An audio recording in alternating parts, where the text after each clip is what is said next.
What is up, guys? This is Mac Square, and in this video we're taking a look at the best music player for your Mac.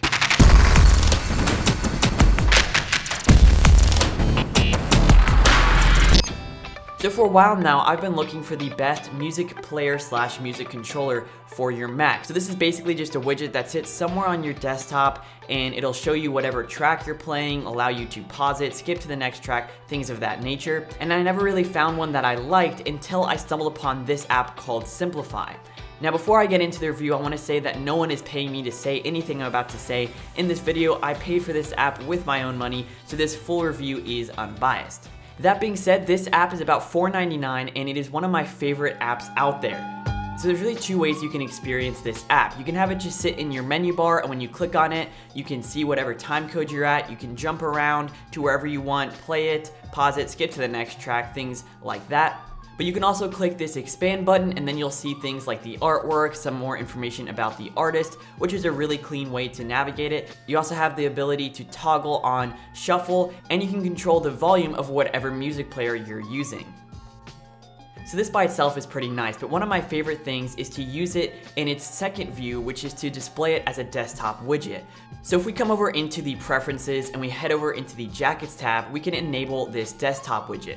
Now where it gets even cooler is if we right click and we head over into the appearance, we have tons of awesome themes that make this widget even cooler. If we head over to the solar and hit to the left, you'll see we get a really nice, clean, text-only view in the bottom left. This is probably one of my favorite because it really takes over your whole screen with the title. You can hover over it and see exactly where you are, and then you get your controls again.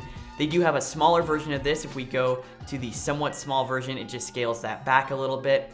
And then if we go to the sidecar option, this is also pretty cool because this is really different from other music players out there. It's a really nice, clean design and it takes over most of your screen, but it's not intrusive. It's really simple. It's just a transparent background with some text, and I really love the visualization of that progress bar as it goes down.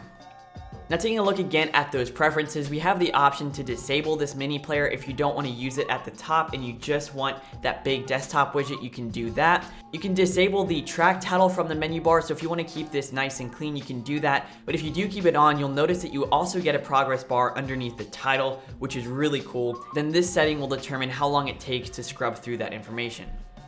Now you do have the option to enable your own shortcuts. You can have one to toggle the controller, play the previous or next track, but one I really like is increasing and decreasing the volume. Now the reason I like this so much is because I have studio monitors in my setup, and so I actually can't control the volume from my keyboard. If you use a Mac keyboard and you hit those volume buttons, it doesn't do anything because it's just plugged in through USB. So what's cool about this feature is I can actually control the volume without touching my interface.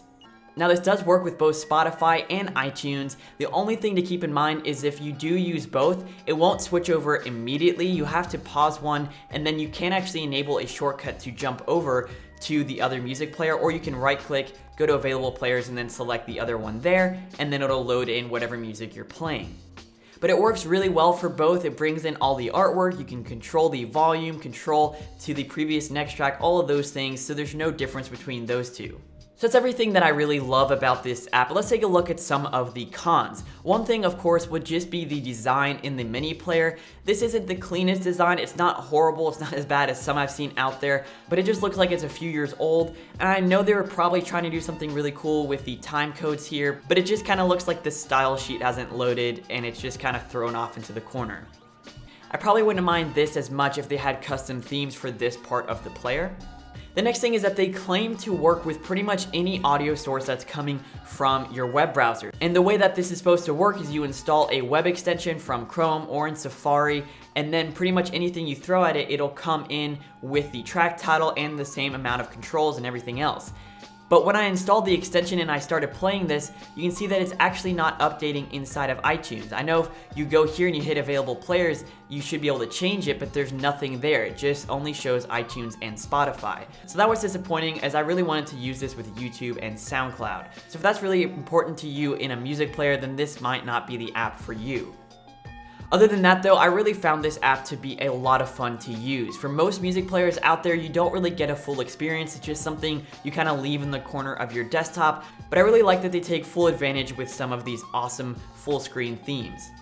So my recommendation to you guys out there is this. If you are a Spotify or iTunes user, then I would recommend using this app. Now, if you're someone who uses SoundCloud or YouTube, Pandora, things like that for most of your music, here's what I would recommend you do. Grab a browser that you don't use every day, so if you use Chrome, open up Safari or vice versa, then go over to whatever streaming service you use and literally just scale it down to something like this size. This way you can get the full track information, you get a little bit of the artwork, you can scrub through the track and even save it to playlists and control the volume from that browser.